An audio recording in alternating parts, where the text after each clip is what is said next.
encontrarmos pedras. Hoje no Eco Bagagens vamos falar sobre a importância das pedras, desde a maneira metafórica dos obstáculos que ela representa, como também suas propriedades curativas e também suas propriedades e negócios. Nós começamos o Eco Bagagens falando sobre pedras preciosas, conhecendo em São Paulo um showroom onde o proprietário entende sobre pedras preciosas e negocia essa matéria-prima com diversos países.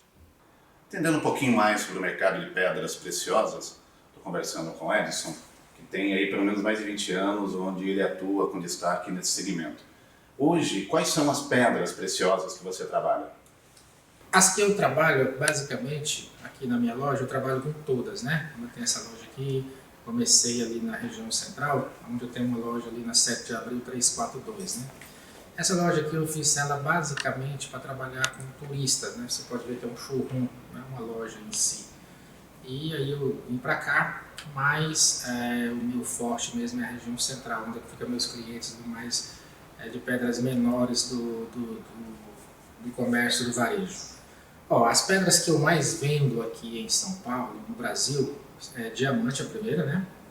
E a segunda é esmeralda. E aí vem uma variedade de outras também, que é o segmento, é o caso da Tourmaline da Paraíba, da Safira, Rubi, principalmente água marinha. É o caso de Safira e Rubi e Safira, como ela não é uma mercadoria totalmente brasileira, até tem um comércio no mercado sim, mas não como, pelo fato de ser aqui o Brasil, eu tenho certeza que as pedras brasileiras são mais procuradas. O caso da esmeralda, a Tourmaline da Paraíba, e até a própria água marinha. Por exemplo, quando você fala dessas pedras, quem é o público que vem para o Brasil comprar? É americano, é europeu, é chinês? Quem são os clientes de fora que mais te procuram aqui? Ok, eu tenho uma base mais forte nos Estados Unidos, né? Meus principais clientes são lá, mas nos últimos, ao longo dos anos, como você falou, nos últimos 20 anos, eu acabei conhecendo muito cliente na Europa, né? Leste europeu e Europa em geral, na Inglaterra, enfim, Alemanha, Bélgica, França e todos os outros países lá, graças a Deus eu conheço em alguns lugares e então tem bastante cliente. O meu material, você não perguntou, mas eu te adianto a falar, ele vem, por exemplo, a esmeralda eu trago de Goiás, de Campos Verdes, da Bahia, lá de Pindoabaçu, da Serra da Carnaíba. Diamante eu trabalho muito na área do Mato Grosso, né, que é o meu forte, mas eu mexo em Minas Gerais também. Enfim, todo lugar que tem mineração, com decreto de lavra, decreto de permissão de lavra, eu estou trabalhando. Então aqui a gente trabalha com todos esses setores. Edson, diamante talvez seja a pedra preciosa que mais atrai compradores aqui no Brasil, né? E nós temos aí tanto o bruto quanto o lapidado. Eu gostaria que você falasse um pouco da diferença entre as duas pedras, o pessoal que não tem tanto conhecimento entender. O diamante bruto, que vem da natureza, né? Nós que somos profissionais do mercado, a gente já tem uma base, né? A gente trabalha com ele com 50%, né? Então, se tiver uma boa forma, talvez a gente até menos, né? Mas se tiver uma boa forma e tal, a gente trabalha com ele com 50%, porque tem a perca, né? E aí a gente lapida ele, a gente já faz aí um desgaste de 50%, né? É uma média que a gente tem do diamante bruto. E aí a gente deixa ele lapidado e é onde esse pessoal de fora gosta de comprar. Mas hoje em dia o pessoal de fora até gosta de comprar o bruto, até pela facilidade que eles têm para lapidar lá, a tecnologia de talho, talho a laser, como no Brasil não tem, né? Embora no Brasil tem um ou dois lapidários bons, tem muitos outros lapidários também, mas o conhecimento aqui do pessoal é um ou outro, né? Então o pessoal gosta muito de comprar bruto para vender lá fora. Você pode dizer que as pedras brasileiras são as melhores do mundo? Eu sou suspeito, eu sou brasileiro, né? E para mim mas não tem muitas pedras boas. A África, por exemplo, destaca muito em diamante, né? Apesar que é muito difícil. Eu conheço a África, né? Conheço o Congo, Guiné-Bissau, eu conheço aquela região da África ali, né? A Serra Leoa, enfim. Mas tem uma restrição, né? As pessoas geralmente não gostam de comprar diamantes africanos, né? Até gostar, gosta. O negócio é que ali é muito complicado, por muitos tipos de golpes, variados tipos de golpes. Por exemplo, o brasileiro, por exemplo, todos que foram para lá tiveram problema, né? E as pessoas falam do Brasil, Rogério, mas eu acho que é o melhor mercado que ainda existe, né? O que atrapalha no Brasil são muitas pessoas paraquedistas. O que eu falo de paraquedista, Rogério? Pessoas que não é do ramo, que tenta de alguma forma entrar no ramo, introduzir no ramo, e aí fala mais do que deve, quer ensinar o que não sabe, entendeu? Então aí complica. Mas a gente que é do ramo, a gente tem sofrido e temos se mantido. Eu, por exemplo, fui um dos poucos que sobrevivi, né, desse mercado, e graças a Deus estou com o pé firme e com vontade de subir. Tenho certeza que agora passar um momento muito difícil, porque, por exemplo, esse showroom meu aqui, eu fiz mais apostando no pessoal de fora, né? E com a pandemia eles não veem mais no Brasil. Então me deixou muito complicado, que a parte do varejo eu usava a minha unidade lá do centro, né? E é onde que eu tô com essas duas lojas, eu tô com essa aqui e tô com essa lá do centro, né?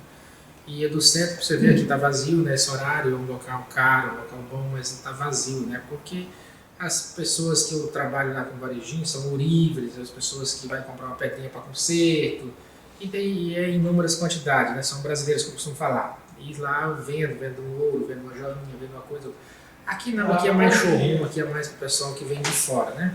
E como não tá vindo esses 2 anos aí, eu paguei o preço por estar na Paulista. O pessoal de casa vai poder estar acompanhando embaixo do site da loja, ali tem todas as ofertas, né? Tem de bom aqui, né? Isso, dá uma olhada no nosso Insta, tá? E nosso telefone tá lá, pode procurar a gente, qualquer dúvida, entre em contato com a gente estamos aqui por especialista que é mesmo. A gente tá aí para tirar todas as dúvidas. Sinta-se à vontade e sejam bem-vindos. Metaforicamente, pedra tem a ver com obstáculos. Vamos entender na visão da coaching Adriana Macchia como superar essas pedras e o que fazer quando nos defrontamos com ela no nosso dia a dia.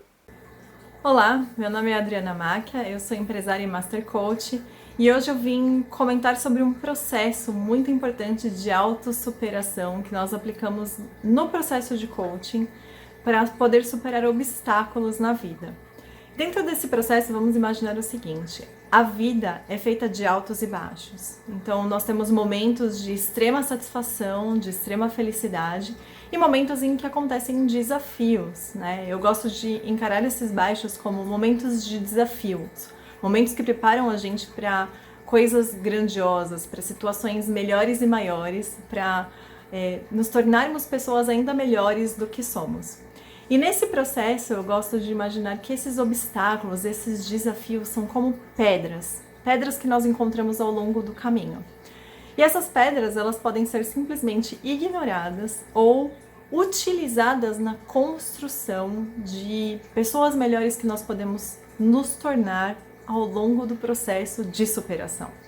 Então, a ideia aqui que o processo de coaching ajuda a gente a visualizar a nossa vida é justamente encarar estes desafios, essas pedras do caminho, como algo valioso, como algo que merece uma atenção especial da nossa parte para conseguir entender o que nos levou àquela situação, o que nos faz mais fortes ao encarar aquele acontecimento, ao encarar aquele desafio, para que nós possamos superar os nossos limites internos e nos tornarmos pessoas melhores através dessa superação.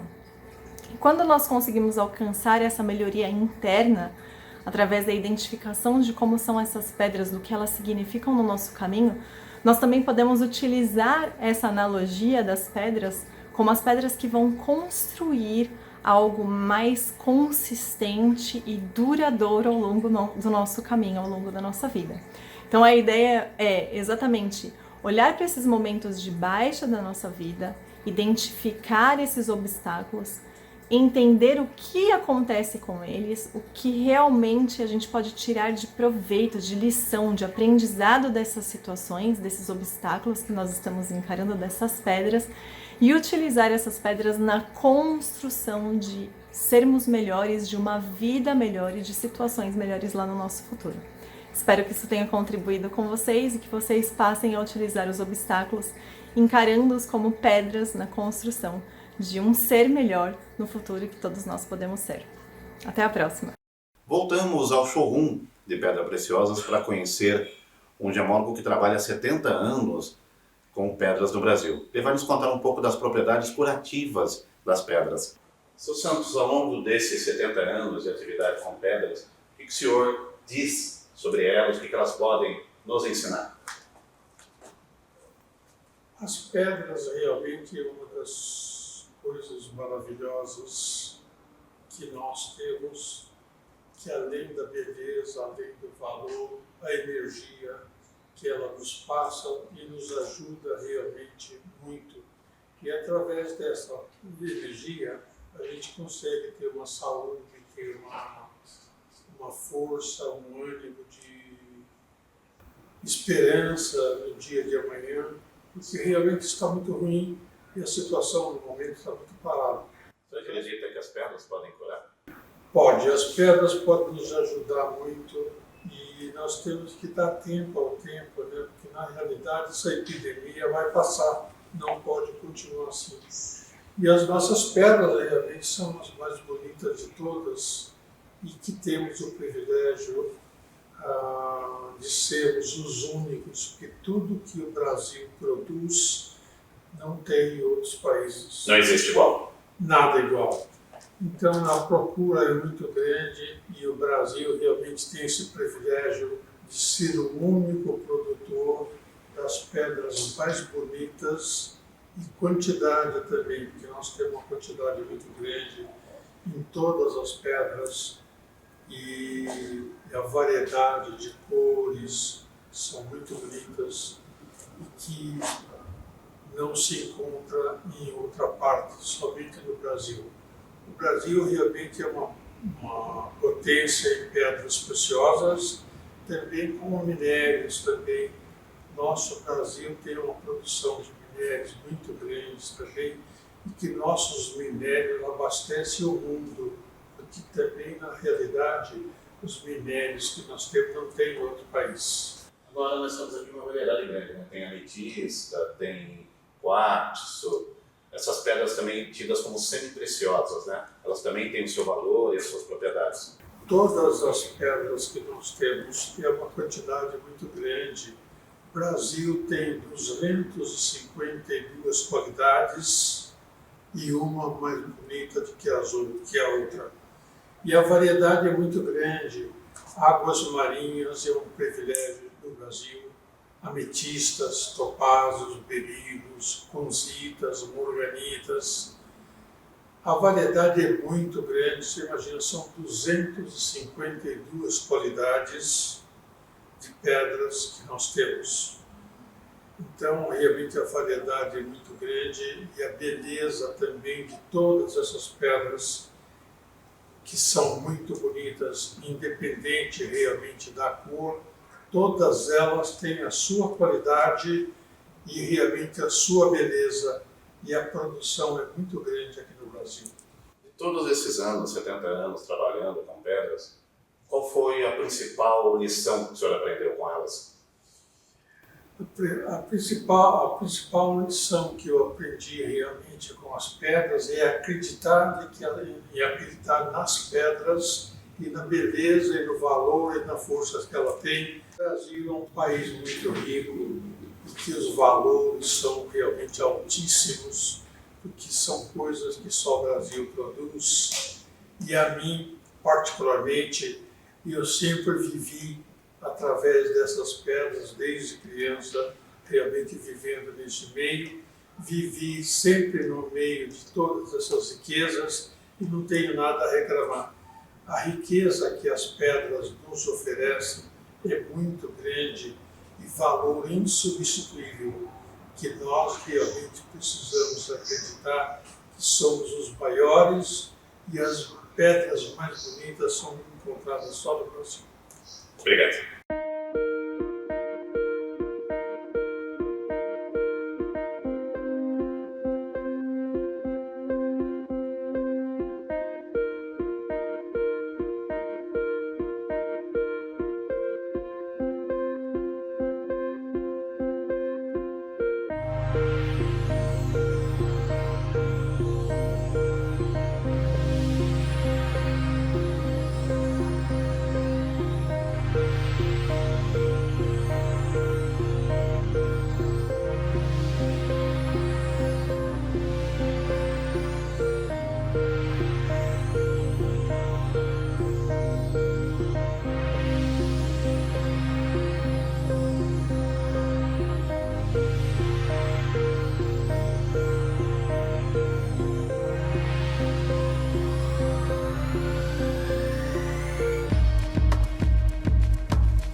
fonte de inesgotável matéria-prima, as pedras também podem ser utilizadas na moda. Vamos entender isso com a estilista Van Loureiro. A moda surgiu justamente para diferenciar classes e a pedraria, nesse caso, teve uma função muito específica. Quando nós falamos, por exemplo, da criação de joias que são usadas pelas pessoas de alto poder aquisitivo, nós estamos trabalhando essa questão da diferenciação, né, das classes.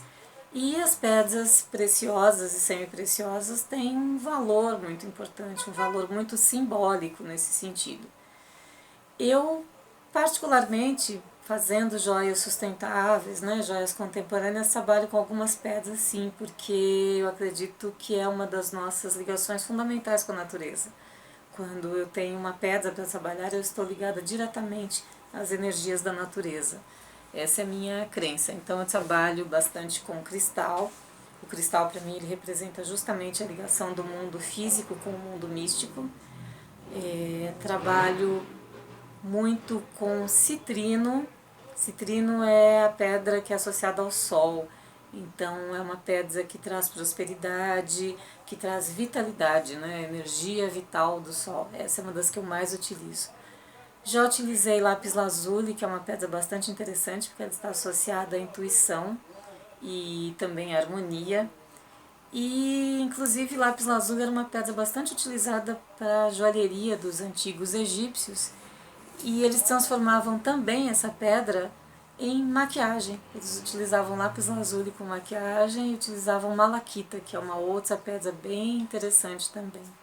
E a minha queridinha das pedras é a ágata, não só pela sua quantidade de cores, né? A ágata tem uma cartela de cores maravilhosa, como também pela versatilidade.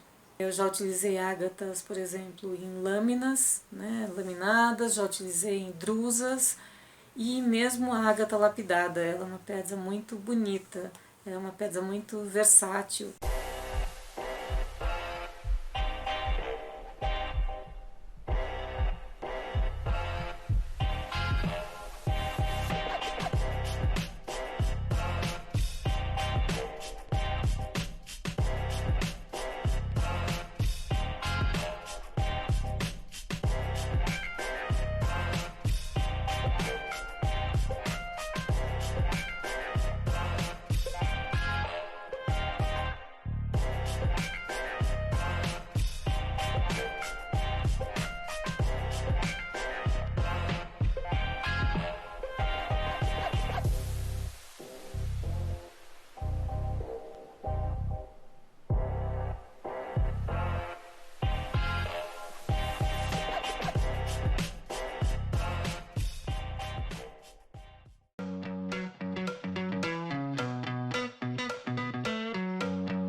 Reaproveitar a pedra como matéria sustentável. Sabia que é possível?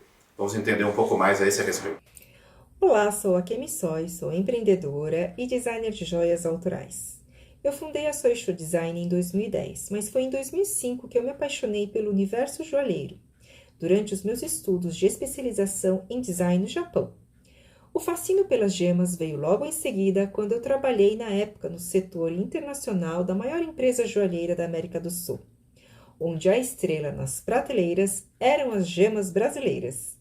Apesar de eu não ter formação em gemologia, eu aprendi muito sobre as gemas brasileiras durante o período de trabalho nessa empresa. Como o produto principal eram as peças com as gemas, tínhamos que estudar e conhecer a fundo as pedras. Desde a sua dureza, as variações de cores existentes, a natureza química delas, até as características mais esotéricas, como a pedra de cada signo, das formaturas e até características de cura e energia das gemas. Dentro do escopo da Soisho Design hoje, existem 3 nichos de atuação no trabalho.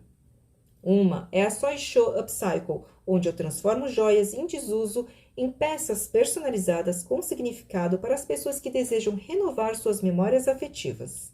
Na Soisho On Demand é para quem deseja uma joia a partir de uma demanda própria, onde eu transformo desejo e sonhos do zero em joias únicas sob medida.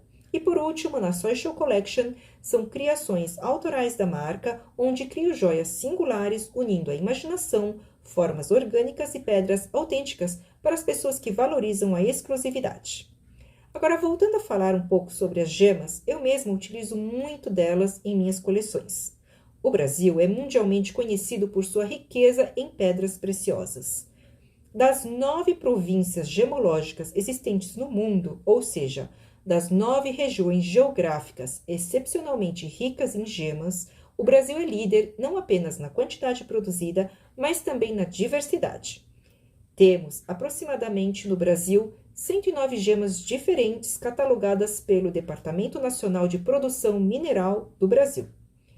Antes, as indústrias joalheiras utilizavam apenas gemas selecionadas, lapidadas e calibradas em suas joias. Pedra calibrada significa que seguem um padrão industrial de tamanho e lapidação. Mas, com o boom dos joalheiros autorais, as gemas que antes eram rejeitadas pelas indústrias começaram a conquistar os designers que enxergaram beleza e formas mais criativas nas gemas em sua totalidade. Muitos inovaram utilizando gemas em seu estado bruto e também começaram a utilizar as gemas com inclusões, que são conhecidas como imperfeições, dentro das pedras que no mercado da alta joalheria são menos valorizadas, mas que são o registro da autenticidade de uma gema natural. O mercado de gemas também sofreu com as réplicas do mercado de luxo. As gemas coloridas extras tão desejadas pelos consumidores acabaram sendo reproduzidas em laboratórios. Às vezes um vidro ou um plástico translúcido, quando bem lapidado, pode estar sendo vendida como gema no mercado. Infelizmente, essa prática já existe há um tempo, pelo que eu saiba, no mínimo de pelo menos 2 gerações. É muito comum no meu trabalho de upcycling eu receber peças de clientes que herdaram dos avós, peças com pedras sintéticas. Por isso, é muito importante comprar peças de locais de confiança. Muitas lojas hoje comercializam ouro com pedras sintéticas, o que não é um problema, já que estamos falando de uma matéria-prima de alto valor que não é renovável. Mas é importante ter a clareza dessas informações. É muito importante o consumidor certificar-se disso na hora da compra. E acredito que é um dever de quem vende dizer ao consumidor se a pedra é sintética ou é natural. Porque o importante é a transparência e a informação correta passada ao consumidor, que fará uma compra mais consciente. Chegamos ao final do Eco Bagagem de hoje. Agradeço a audiência de todos e convido vocês até o nosso próximo encontro. Até lá!